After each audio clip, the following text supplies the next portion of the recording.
ನನಗೆ ತಮಗೆಲ್ಲರಿಗೂ ಸ್ವಾಗತ. ಇವತ್ತು ಬಂದು 26 ಸೆಪ್ಟೆಂಬರ್ 2025 ನಿಫ್ಟಿ 50ನಲ್ಲಿ ಏನಾಯಿತು, ಬೇಸಿನಲ್ಲಿ ಏನಾಯಿತು, ಸ್ಟಾಕ್ ಮಾರ್ಕೆಟ್ ಅಪ್ಡೇಟ್ ನೋಡ್ಕೊಂಡು ಬನ್ನಿ. ಇವತ್ತು ನಿಫ್ಟಿ 50 ಒಂದು ಕುಸಿತ ಕಂಡಿದೆ ಅಂತ ಹೇಳ್ಬೋದು. ಸುಮಾರು 236.15 ಪಾಯಿಂಟ್ಸ್ಗಳ ಒಂದು ಇಳಿಕೆ ತೋರಿಸಿ ಕ್ಲೋಸ್ ಆಗಬೇಕಾದ್ರೆ 24,654.70 ಪಾಯಿಂಟ್ಸ್ಗಳು ಇವತ್ತು ಕ್ಲೋಸ್ ಆಯಿತು. ಹಾಗೆ ಸೆನ್ಸೆಕ್ಸ್ ಕೂಡ ಅಷ್ಟೇ, ಇದರಲ್ಲಿ ಒಂದು ಕುಸಿತ ಕಂಡಿದೆ ಅಂತ ಹೇಳ್ಬೋದು. 733.22 ಪಾಯಿಂಟ್ಸ್ಗಳ ಒಂದು ಇಳಿಕೆ ತೋರಿಸಿ ಕ್ಲೋಸ್ ಆಗಬೇಕಾದ್ರೆ 80,426.46 ಪಾಯಿಂಟ್ಸ್ಗಳು ಇವತ್ತು ಕ್ಲೋಸ್ ಆಗಿದೆ. ಹಾಗೆ ನಿಫ್ಟಿ 50ನಲ್ಲಿ ಯಾವೆಲ್ಲ ಕಂಪ್ನಿಗಳ ಶೇರ್ಸ್ಗಳಲ್ಲಿ ಅತಿ ಹೆಚ್ಚು ಲಾಸ್ ಆಗಿದೆ ಅಂತ ನಾವು ನೋಡೋದಾದರೆ ಮಹೇಂದ್ರ ಆ್ಯಂಡ್ ಮಹೇಂದ್ರ ಸುಮಾರು 3.78% ಅಷ್ಟು ಲಾಸ್ ಆಗಿದೆ ಶೇರ್ಸ್ಗಳಲ್ಲಿ. ಇಂಡಸ್ಇಂಡ್ ಬ್ಯಾಂಕಲ್ಲಿ 3.78% ಅಷ್ಟು ಲಾಸ್ ಆಗಿದೆ. ಹಾಗೆ ಎಟರ್ನಲ್, ಝೊಮ್ಯಾಟೊ, ಅದೇ ಟಾಟಾ ಸ್ಟೀಲು, ಬಜಾಜ್ ಫಿನಾನ್ಸ್ ಶೇರ್ಸ್ಗಳಲ್ಲಿ ವಿಪ್ರೋ, ಏಷ್ಯನ್ ಪೇಂಟ್ಸ್, ಟೆಕ್ ಮಹೇಂದ್ರ, ಸನ್ ಫಾರ್ಮಾ ಈ ಇಷ್ಟು ಶೇರ್ಸ್ಗಳು ಟಾಪ್ ಲೂಸರ್ಸ್ ಅಂತ ಇವತ್ತು ಹೇಳ್ಬೋದು ನಿಫ್ಟಿ 50ನಲ್ಲಿ. ಹಾಗೆ ಕೆಲವೊಂದಿಷ್ಟು ಶೇರ್ಸ್ಗಳಲ್ಲಿ ನಿಫ್ಟಿ 50ನಲ್ಲಿ ಏರಿಕೆ ಆಗಿದ್ದು ಅಂತ ಹೇಳಿದ್ರೆ L&Tನಲ್ಲಿ ಸುಮಾರು 2.34% ಅಷ್ಟು ಏರಿಕೆ ಆಗಿದೆ.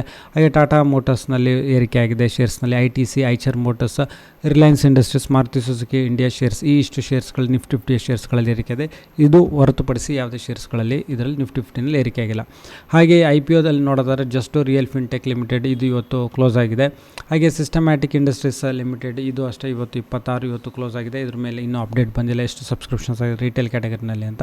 ಹಾಗೆ ಪ್ರರು ಟೆಕ್ನಾಲಜೀಸ್ ಇದು SME IPO ಇದು ಇವತ್ತು ಕ್ಲೋಸ್ ಆಯಿತು. ಹಾಗೆ pack free fab technologies limited ಇದು ಇವತ್ತು ಕ್ಲೋಸ್ ಆಯಿತು. ಸುಮಾರು 1.7 ಪಟ್ಟಷ್ಟು ಸಬ್ಸ್ಕ್ರಿಪ್ಷನ್ಸ್ ಆಗಿ ರಿಟೇಲ್ ಕ್ಯಾಟಗರಿನಲ್ಲಿ ಕ್ಲೋಸ್ ಆಯಿತು. ಹಾಗೆ ಜೈನ್ ರಿಸೋರ್ಸಸ್ ರೀಸೈಕ್ಲಿಂಗ್ ಲಿಮಿಟೆಡ್ ಇದು ಅಷ್ಟೇ ಇವತ್ತು ಕ್ಲೋಸ್ ಆಗಿದೆ. 3.7 ಪಟ್ಟಷ್ಟು ಸಬ್ಸ್ಕ್ರಿಪ್ಷನ್ಸ್ ಆಗಿ ರಿಟೇಲ್ ಕ್ಯಾಟಗರಿನಲ್ಲಿ ಕ್ಲೋಸ್ ಆಯಿತು. ಹಾಗೆ ಹೊಸ IPOಗಳನ್ನು ನೋಡೋದಾದರೆ ಇವತ್ತು DSM ಫ್ರೆಶ್ ಫುಡ್ಸ್ ಲಿಮಿಟೆಡ್ ಇದು SME IPO. ಪ್ರೈಸ್ ರೇಂಜು 96 ರೂಪಾಯಿಂದ 101 ರೂಪಾಯಿ ಇದೆ. Minimum investment 2 lakh. ಓಪನ್ ಆಗಿರೋದು 26 ಇವತ್ತು, ಕ್ಲೋಸ್ ಆಗೋದು 30 ಸೆಪ್ಟೆಂಬರಿಗೆ ಕ್ಲೋಸ್ ಆಗುತ್ತೆ. ಅದೇ ರೀತಿ ಇದರಲ್ಲಿ ಮ್ಯಾಕ್ಸಿಮಮ್ ಇನ್ವೆಸ್ಟ್ಮೆಂಟು ಎಷ್ಟು ಅಂತ ಹೇಳಿದ್ರೆ 5 ಲಕ್ಷ ತನಕ ಮ್ಯಾಕ್ಸಿಮಮ್ ಇನ್ವೆಸ್ಟ್ಮೆಂಟ್ ಮಾಡ್ಬೋದು. ಮಿನಿಮಮ್ ಇನ್ವೆಸ್ಟ್ಮೆಂಟ್ 2 ಲಕ್ಷ ರೂಪಾಯಿ ಇದೆ. ಹಾಗೆ Manas polymers and energies limited ಇದು SME IPO. ಪ್ರೈಸ್ ರೇಂಜ್ ಬಂದು 76 ರೂಪಾಯಿಂದ 81 ರೂಪಾಯಿ ಇದೆ. ಮಿನಿಮಮ್ ಇನ್ವೆಸ್ಟ್ಮೆಂಟ್ 2 ಲಕ್ಷ ರೂಪಾಯಿ. ಹಾಗೆ ಇವತ್ತು ಓಪನ್ ಆಗಿರೋದು 30ನೇ ತಾರೀಕು ಕ್ಲೋಸ್ ಆಗುತ್ತೆ. ಹಾಗೆ ಇದರಲ್ಲಿ ಮ್ಯಾಕ್ಸಿಮಮ್ ಇನ್ವೆಸ್ಟ್ಮೆಂಟ್ ಒಂದು 5 ಲಕ್ಷ. ಹಾಗೆ pace digitek limited price range ಬಂದು 208 ರೂಪಾಯಿಂದ 219 ರೂಪಾಯಿ. ಮಿನಿಮಮ್ ಇನ್ವೆಸ್ಟ್ಮೆಂಟ್ 14,144 ರೂಪಾಯಿ. ಹಾಗೆ ಕ್ಲೋಸ್ ಆಗೋದು 30ನೇ ತಾರೀಕು ಇವತ್ತು ಓಪನ್ ಆಗಿರೋದು.